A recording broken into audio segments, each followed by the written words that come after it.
Good morning, students. Today in 12th class mathematics, we are continuing with exercise 7.5. Exercise 7.5 में we have completed up to question number 6. We are starting our today's class with question number 7. Question number 7 से अब type of problem जो है वो change हो गया. Question number 7 में x upon x square plus 1 और इसके बाद क्या है x minus 1. So for the first time we are having a quadratic factor in the denominator which cannot be factorized further. पहले भी अभी हम लोगों को अगर quadratic terms मिल रहे हैं denominator में तो उनको factorize किया जा सकता था linear factors में, लेकिन अब ये x square plus 1 है, this cannot be factorized further. इसको आप और ज़्यादा आगे factorize नहीं कर सकते. तो अब हम लोग इसके लिए क्या करेंगे, तो हम लोग ये कहते हैं कि for each quadratic factor in the denominator, a linear term of the type ax plus b is to be taken for partial fractions. ये अभी हम लोग पिछली क्लासेस में भी बता चुके हैं. आज अभी हम लोग इसको रिपीट करेंगे. जैसे x upon x square plus 1 है इंटू एक्स माइनस 1 है, तो इसको अभी हम लोग कैसा लिखेंगे, a x plus b upon x square plus 1. अभी तक हम लोग कैसा लिखते थे, सिर्फ ऐसे ही कुछ लिखते थे c अपॉन एक्स माइनस 1, क्योंकि ये लीनियर फैक्टर है. लीनियर फैक्टर मतलब x के ऊपर पावर 1 है. x के ऊपर पावर 1 है तो आप a b c और d सब कांस्टेंट अकेला लेते थे. लेकिन अगर क्वाड्रेटिक है तो क्वाड्रेटिक अगर डिनोमिनेटर में तो you will be taking what, a linear factor in the what, the numerator. तो ax प्लस b अभी आप लिखोगे. यहां पर अभी तक हम लोग ऐसे ही कुछ लिखते थे a अपॉन, लेकिन अब इतना सा लेने से काम नहीं चलेगा. अब हम लोग क्या करेंगे, इस टाइप का कुछ फैक्टर लेंगे ax प्लस बी. अब इसको सिंप्लीफाई करेंगे. अब सिंप्लीफाई करने का तरीका बिल्कुल सेम है ना. तो अब नई चीज जो आई है आज की क्लास में वो क्या, quadratic factor in the denominator. अब क्वाड्रेटिक फैक्टर अगर डिनोमिनेटर में है तो क्या करना है ये बता दिया. इसको देखो, इसमें अब हम लोग क्या करेंगे, x upon x square plus 1 into x minus 1, इसको a x plus b upon x square plus 1 ऐसा कुछ लेंगे plus c upon x minus 1. अब फिर अब नेक्स्ट क्वेश्चन ये आता है कि भाई इसमें एबीसी की वैल्यूज कैसे सॉल्व करेंगे. एबीसी की वैल्यू सॉल्व कर ले रहे हैं. कैसे, आप फिर से एलसीएम ले लीजिए. X upon x square plus 1 into x minus 1 is equal to a x plus b into x minus 1 plus c into x square plus 1 divided by x square plus 1 into x minus 1. ऐसा कुछ आएगा. तो LCM लेने का तरीका बिल्कुल वैसे ही है, सब कुछ बिल्कुल वैसे ही है. अब सॉल्व करने का तरीका भी बिल्कुल सेम है. इसमें ये टर्म्स तो कैंसिल हो जाएंगे. Now you will be substituting some values. अब आप कुछ वैल्यूज लेने वाले हैं. जैसे x की वैल्यू 1 तो ले सकते हो, x की वैल्यू 1, x इक्वल टू 1 ले लो ऑन बोथ साइड्स.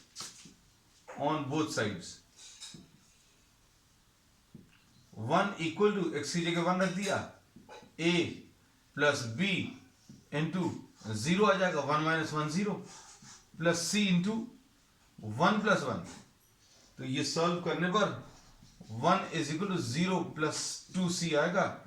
तो c की वैल्यू कितनी बच्चों, 1/2 आ गई. तो हम लोगों को c की वैल्यू कितनी, 1/2 मिल गई. अब c की वैल्यू 1/2 आने के बाद अब इसमें नेक्स्ट किसकी वैल्यू निकाल सकते हैं, you can substitute some other values. जैसे x की वैल्यू 0 ले लो, x की वैल्यू 0 लेकर भी सॉल्व कर सकते हैं. x की वैल्यू 0 अगर आप ले लें ऑन बोथ साइड्स, x की वैल्यू 0 अगर आपने यहां पर रखी इज इक्वल टू, ये तो 0 हो जाएगा, इसमें ये 0 हो गया, 0 प्लस बी, अच्छे से देखना, x की वैल्यू 0 रखेंगे तो ये 0 हो जाएगा प्लस बी इंटू 0 माइनस 1, और इधर पर क्या आ जाएगा, c इंटू 0 प्लस 1। तो ये सॉल्व करने पर क्या मिलेगा, 0 equal to minus b n plus c. तो b की वैल्यू इक्वल टू c आ गई, तो b इक्वल टू c मिल जाएगा। अब b इक्वल टू c है और c की वैल्यू 1/2 है, तो b की वैल्यू 1/2 आ गई। तो b और c की वैल्यूज 1/2 आ गई। अब a की वैल्यू निकालनी है, तो a की वैल्यू निकालने के लिए अब आप कुछ भी वैल्यू रख लीजिए बच्चों। जैसे x की वैल्यू आप 1 ले चुके थे, x की वैल्यू 1 ले लिया था, x की वैल्यू 0 ले लिया, x की वैल्यू 2 ले लो। You can take any values, आपको जो वैल्यूज अच्छी लगे, x की वैल्यू 2 रख लो यहां पर। तो 2 इक्वल टू यहां पर कितना आ जाएगा, 2a प्लस बी, और ये 2 माइनस 1 आ जाएगा, plus c into 2 square, 2 square यानी 4 आ गया, 4 प्लस 1 5, तो ये 5c। तो इक्वेशन क्या बन गई, 2a plus b plus 5c is equal to 2। इसको सिंप्लीफाई कर लो, इसमें b की वैल्यू 1 की वैल्यू 1/2, c की वैल्यू भी 1/2 रखना है। तो 2a plus 1/2 plus 5/2, 1/2 plus 5/2 is equal to 2। तो 1/2 प्लस 5/2 कितना आ जाएगा, 6/2 यानी 3 है ना। तो 2 माइनस 3 मतलब -1, तो a की वैल्यू बच्चों इसमें कितनी, -1/2। a की वैल्यू इसमें -1/2 आ जाएगी। तो अब हम लोगों को पता चल गया a की वैल्यू -1/2, b की वैल्यू 1/2 और c की वैल्यू 1/2। ठीक है, तो process of finding a b and c ये यहां पर लिखा हुआ है। बस इसमें एक चीज नई आई है जो अभी हम फिर से रिपीट कर दे रहे हैं। अगर आपको कोई क्वाड्रेटिक फैक्टर आ रहा है जिसको आप और फर्दर सिंप्लीफाई या फैक्टराइज नहीं कर सकते, तो अब आप इसके पार्शियल फ्रैक्शंस डायरेक्टली लिख सकते हैं। एक्स स्क्वायर प्लस 1 नीचे लिखा, अगर ये क्वाड्रेटिक है तो ऊपर ये एक्स प्लस बी आएगा। अब इसको सिंप्लीफाई करो। सिंप्लीफाई करने में ये और पूरा पार्ट बच्चों अब हम रब कर रहे हैं। रब करने पर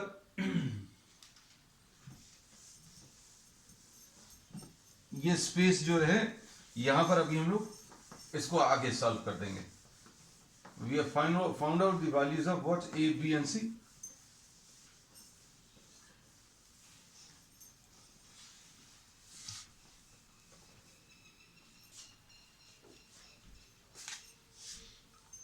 तो अब हम लोगों को अगर इसका इंटीग्रेशन करना है तो अब कैसे लिखेंगे, x upon x square plus 1 into x minus 1। इसकी जगह अभी हम लोग क्या लिख देंगे, a की जगह 1/2 minus 1/2 into x plus 1/2 upon x square plus 1, plus c की जगह 1/2 अपॉन एक्स माइनस 1। बस अब आप इसको सिंप्लीफाई कर लीजिए। इसको कैसे सिंप्लीफाई करेंगे, दिस अपॉन दिस लिख लें, minus x/2 into x square plus 1 dx, ये लिख लिया। फिर इसके बाद इसको लिख रहे हैं 1/2 एक्स स्क्वायर प्लस 1, ये लिख लिया। और फिर उसके बाद ये तीसरा वाला टर्म 1/2 एक्स माइनस 1, ये एक्स माइनस 1, और सभी जगह ये dx लगा दें। अब देखो इसको कैसे सिंप्लीफाई करना है, एक्स स्क्वायर प्लस 1 को t ले लो, सिर्फ इसमें, तो 2x dx is equal to dt, या dx की वैल्यू x dx की वैल्यू dt अपॉन 2, ऐसा लिख सकते हैं। तो क्या आ जाएगा, ये x dx की जगह dt अपॉन 2, dt अपॉन 2 और एक 2 ये ऑलरेडी लिखा हुआ था, एक्स स्क्वायर प्लस 1 को t लिख लें प्लस 1/2। इसका तो डायरेक्टली लिख सकते हैं, ये x square plus a square वाला फॉर्म है। X square plus a square का इंटीग्रेशन कितना होता है, 1/a tan inverse x upon a. तो कितना आ जाएगा, 1/a tan inverse x upon a. और इसका कितना आ जाएगा, इसका तो डायरेक्टली लिख सकते हैं 1/2 log of x minus 1 and plus c. अब इसको -1/4 1/t का इंटीग्रेशन log t आ जाएगा, प्लस 1/2 tan इनवर्स x आ गया, और plus 1/2 log of x minus 1 plus c. बस ये इसकी सारी वैल्यूज है। तो ये क्वेश्चन नंबर 7 में 1/2 log ऑफ x माइनस 1, अच्छा इसमें वैल्यूज तो रखने, -1/4 log ऑफ t की वैल्यू x स्क्वायर प्लस 1 है,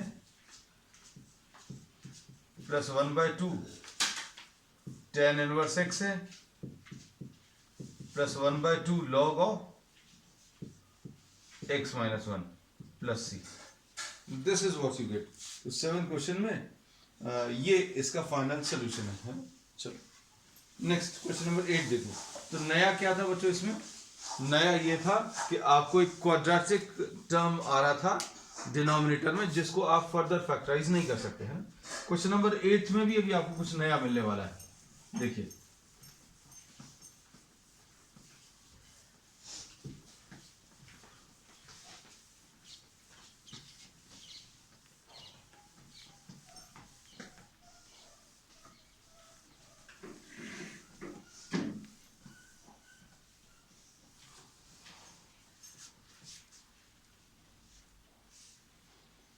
क्वेश्चन नंबर 8 में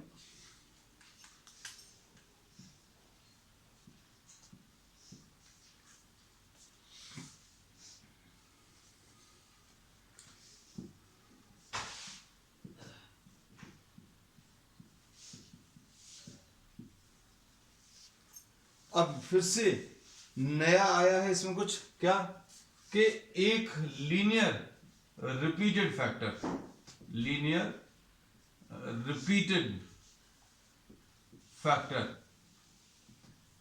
इन द डिनोमिनेटर। इसको लिखने का तरीका कैसा रहेगा वो भी अभी हम लोग प्रॉब्लम में ही डिस्कस करेंगे। अब इसको अभी हम लोग ऐसा लिखते हैं, a upon x minus 1 whole square into x plus 2।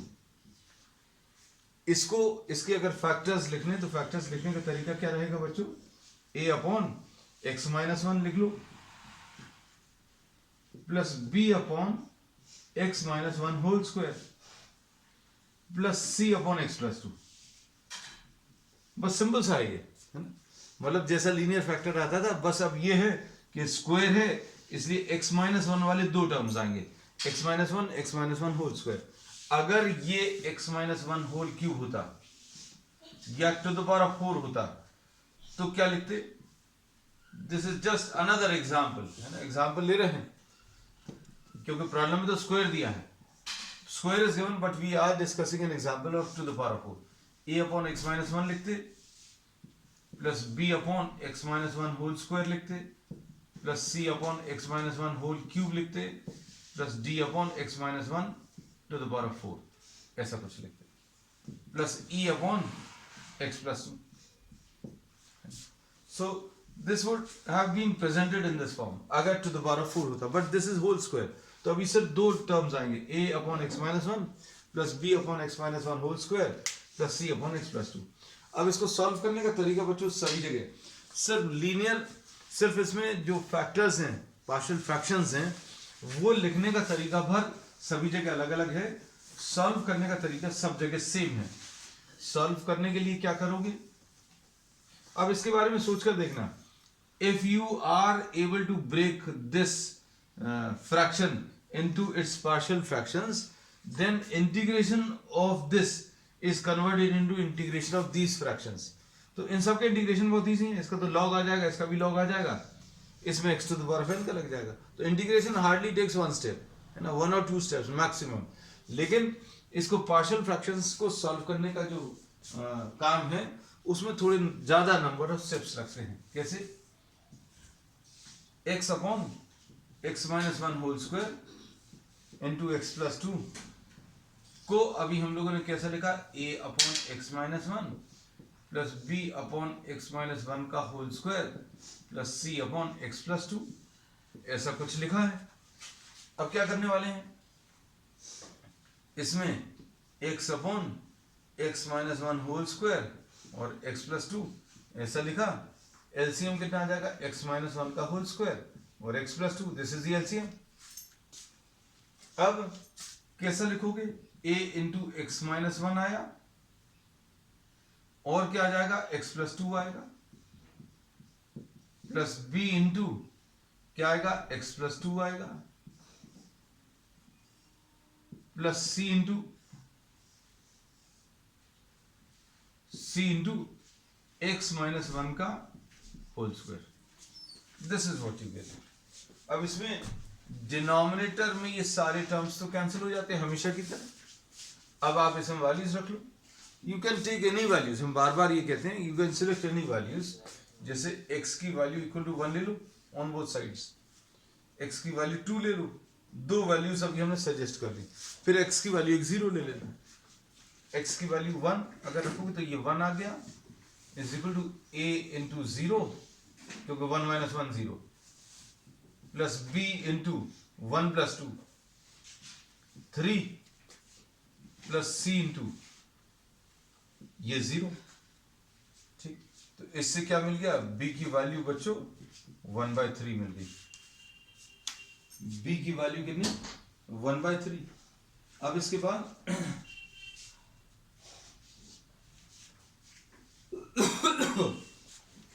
x की वैल्यू 2 ले लो, तो 2 इज इक्वल टू यहां पर a इंटू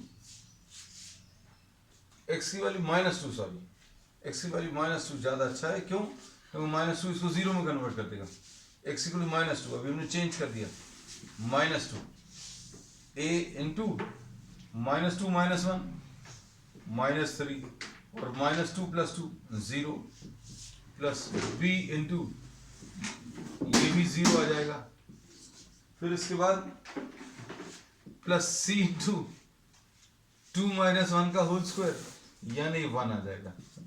तो इसमें ये 0 हो गया, ये 0 हो गया। c की वैल्यू बच्चों कितनी? -2, सॉरी c की वैल्यू -2 आ गई। तो c की वैल्यू इज व्हाट? -2। c की वैल्यू -2 है, परफेक्टली ओके। फिर अब इसमें c की वैल्यू आने के बाद एक बार इसको चेक करें। -2 यहां पर रखा, -2 यहां पर रखेंगे, ये 0, -2 यहां पर रखा। अच्छा, ये चेंज आ गया ना, -2 -1, तो ये -3 आ जाएगा। तो ये कितना आ जाएगा? c की वैल्यू -2 अपॉन -3 यानी 2/3। तो c की वैल्यू 2/3 आएगी।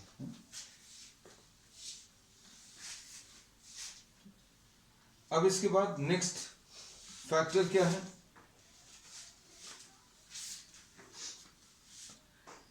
-2 -1 का होल स्क्वायर। अरे कुछ छूट रहा है बच्चों में। -2 अपॉन 9, so this is -2/9, I'm sorry, -2/9। अब परफेक्टली ओके। अब b वाला टर्म भी एक बार चेक कर लें। b वाला term x minus 1 whole square वाला है, ये ठीक है। अब उसमें x की वैल्यू 0 रख लो, x की वैल्यू 0, x की वैल्यू 0 अगर आप रखोगे तो ये 0 आ जाएगा। 0 is equal to a into -1 into 2 plus b into 2 plus c। तो ये सॉल्व करने पर कितना आ जाएगा? -2a plus 2b plus c is equal to 0। अब आपको किसकी? a की वैल्यू निकालनी है, तो b की वैल्यू रख लो। b की वैल्यू रखोगे तो -2a plus 2b plus 2b की वैल्यू मतलब -4/9 एंड प्लस c यानी -2/9 इज इक्वल टू 0। तो ये सॉल्व करने पर ये -6/9 आएगा, तो -2a is equal two plus 6/9। Solve करने पर 3 2s are 3, तो a की वैल्यू बच्चों -1/3। a की वैल्यू इसमें कितनी, -1/3। एक बार चेक कर लें, 0 अगर रखेंगे तो ये 0 हो गया, ये -2a आ गया, ठीक, -2a, ठीक है। फिर उसके बाद क्योंकि वो वैल्यूज आज गलत हो रही हैं, +2b, कभी कभी कोई दिन ऐसा होता है, और ये 0 अगर रखेंगे तो +c, ठीक है। अब इसमें -2a plus 2b and plus c, ठीक, -2a, b की वैल्यू अगर रखेंगे तो b की वैल्यू 1/3 है। हाँ ये देखो, ये कुछ गड़बड़ है इधर, b की वैल्यू 1/3, इसको अब थोड़ा सा अलग कर दे रहे हैं। आज कुछ कुछ गड़बड़ होती, कोई दिन ऐसा होता है। We are solving this year, तो -2a plus 2b and plus c is equal to 0। Values यहां पर रख लेना थोड़ा सा अलग से, है ना। अब इसमें a अगर आपको सॉल्व करना तो -2a plus 2b 2/3 plus c की वैल्यू -2/9 इज इक्वल टू 0। तो -2a प्लस 9, इसका एलसीएम आ जाएगा, 3 3s are 9, ये 6 आ गया, 6 - 2 इज इक्वल टू 0। तो ये सॉल्व करने पर कितना आएगा, -2a plus 4/9 is equal to 0। तो -2a is equal to -4/9, a is equal to 2/9। a की वैल्यू बच्चों कितनी, 2/9 है। तो अब देखो सारी वैल्यूज आ गई। a की वैल्यू कितनी है, 2/9, लिख दे रहे हैं यहां पर। b की वैल्यू 1/3। बस बच्चों इसमें मेन चीज ये है, पार्शियल फ्रैक्शंस में इन नंबर्स का कैलकुलेशन है ना, ये थोड़ा सा भी अगर गलत हो गया तो सब कुछ गलत है। प्लस c की वैल्यू, तो c की वैल्यू -2/9। बस अब आप इसको इंटीग्रेट करना था, इसको इंटीग्रेट करने की जगह अब आप इनको इंटीग्रेट कर दोगे। इनका इंटीग्रेशन बहुत ज्यादा टफ नहीं है, बाकी पोर्शन अभी हम रब कर दे रहे हैं। तो क्या मिलेगा, ये सब रब कर दें,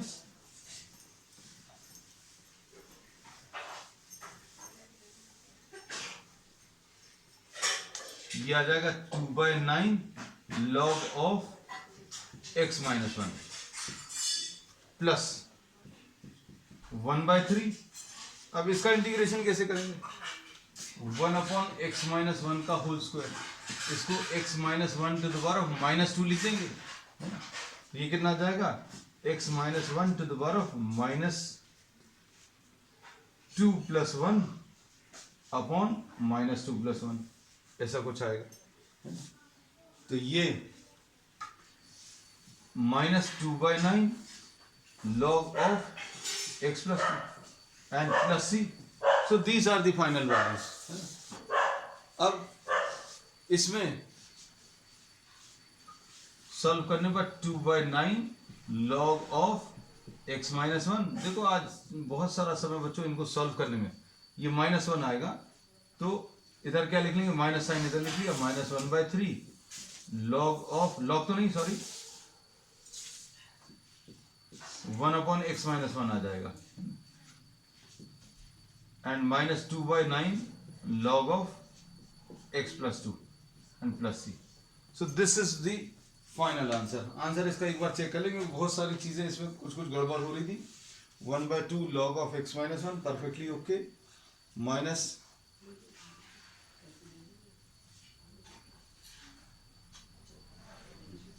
2/9 log of, ठीक है, ठीक, इसमें इन्होंने क्या किया है, इन दोनों टर्म्स को बच्चों कंबाइन कर दिया। तो कैसा लिखेंगे इसको, 2/9 कॉमन आ जाएगा, क्या आ जाएगा, log of x minus 1 upon x plus 2, ऐसा कुछ 2/9 log of x minus 1 upon x plus 2, और बाकी सब कुछ बिल्कुल सेम है। मतलब अगर आपने ऐसा भी छोड़ दिया तो कोई दिक्कत नहीं है।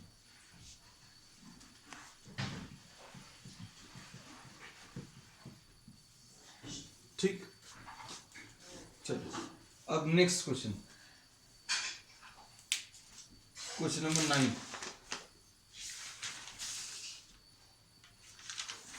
क्वेश्चन नंबर 9 में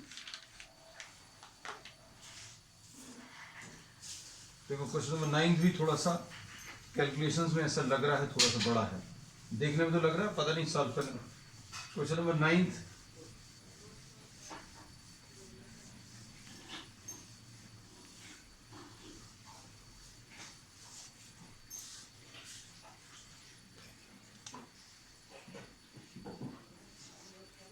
क्वेश्चन नंबर 9,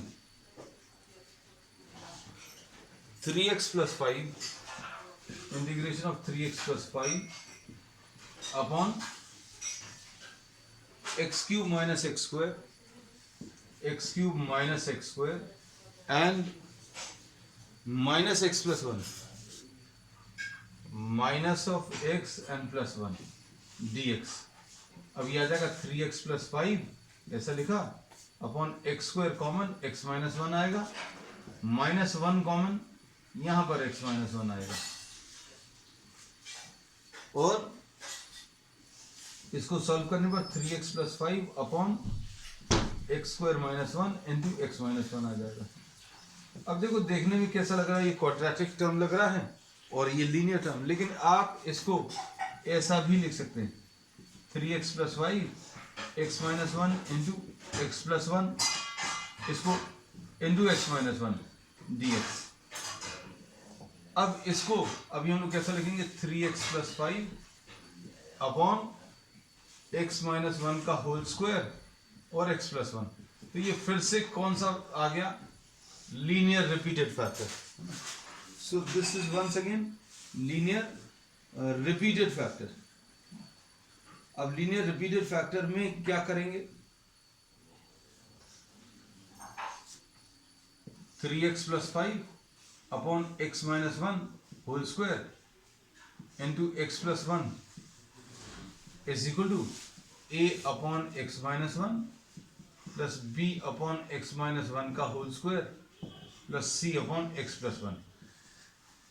इसको कैसा लिखेंगे, 3x plus 5 upon x minus 1 का whole square into x plus 1, इधर LCM x minus 1 whole square into x plus 1, ऐसा कुछ आएगा। तो a into x minus 1 into x plus 1,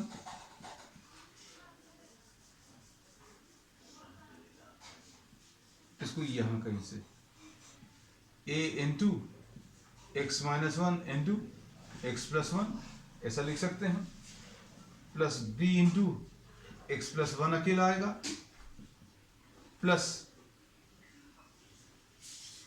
c into x minus 1 का होल स्क्वायर, ऐसा कुछ मिलेगा। अब देखो, अब क्या करोगे, अब इसमें फिर से ये तो कैंसिल हो जाएंगे, क्या क्या वैल्यूज रख सकते हो, x की वैल्यू 1 रख लो, x की वैल्यू 1 रखोगे दोनों तरफ तो कितना आ जाएगा, 3 plus 5 is equal to a into 0 plus b into 0 plus 1 plus c, sorry x की वैल्यू 1 अगर आप रखोगे तो 1 प्लस 1, ठीक। अब c इंटू 0, तो इससे b की वैल्यू मिल जाएगी, 2b इज इक्वल टू 8, तो b की वैल्यू 4 आ गई। तो b की वैल्यू बच्चों इसमें 4 आ गई।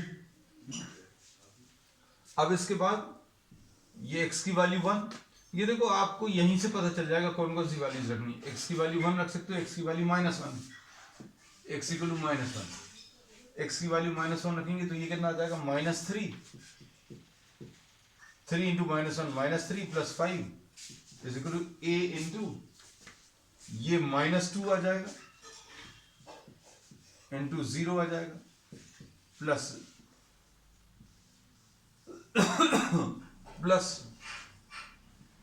b इंटू 0 आ जाएगा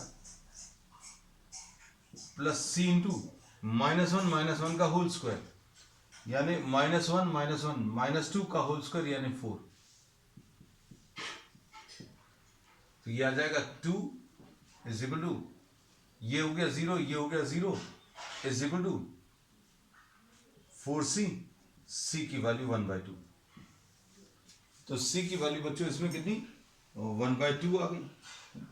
अब इसमें c आने के बाद और b आने के बाद a की वैल्यू निकालनी। तो a की वैल्यू निकालने के लिए अब फिर से एक इक्वेशन और बनानी है। तो एक और इक्वेशन बनाने के लिए x की वैल्यू 1 तो ले चुके हैं, x की वैल्यू -1 ले चुके, x इक्वल टू 0 ले लो। x equal to 0 favourite value हमारी फेवरेट है 0 + 5 is equal to a into -1 1 plus b and -c। ये कितना आ जाएगा 5 is equal to -a plus b -c।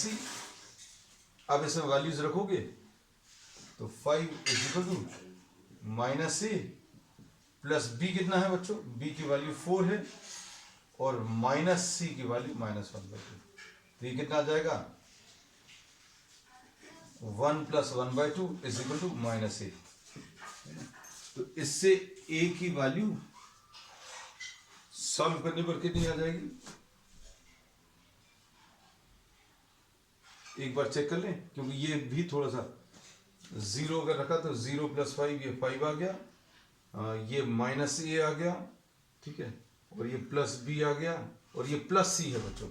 ये देखो ये -1 इसमें अगर रखोगे x की वैल्यू 0 रखोगे तो ये प्लस c आएगा। अब देखो ठीक हो गया, ये 5 - 4 1 आ जाएगा और 1 -1/2। तो इससे a की value -a is equal to 1/2, a की वैल्यू -1/2 आ जाएगी। तो a b और c की वैल्यूज मिल गई। अब a b और c की वैल्यूज मिल गई तो यहां पर रख दें। a की जगह क्या रखना है, हम इसको अलग से लिख दे रहे हैं क्योंकि यहां पर इंटीग्रेशन सॉल्व करते हैं।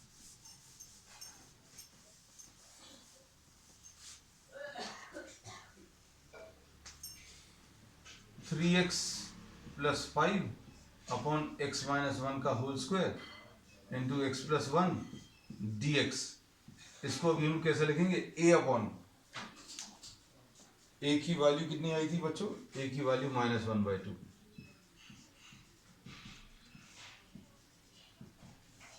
प्लस b की वैल्यू 4 है, ये यहां पर लिखी हुई है, हमने वो तो रख कर दी 4 अपॉन x - 1 का होल स्क्वायर प्लस c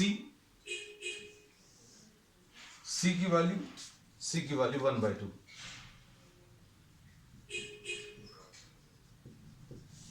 ऐसा कुछ ब्रेक कर लेंगे। अब इसके बाद क्या करोगे, -1/2 इसको log ऑफ x - 1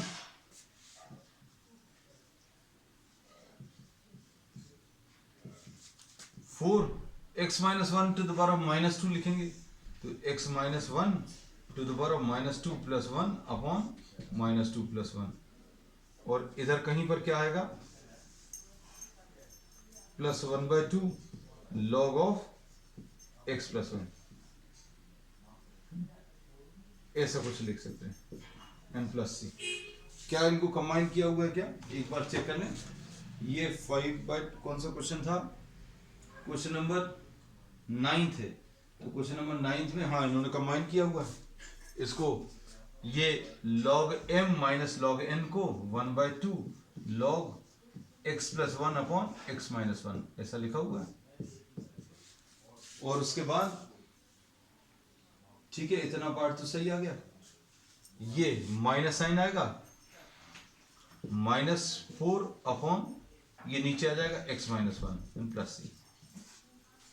ठीक है, तो बच्चों अब आज के लिए इतना ही। We will continue with the remaining part of the exercise on the next one. That's all for today.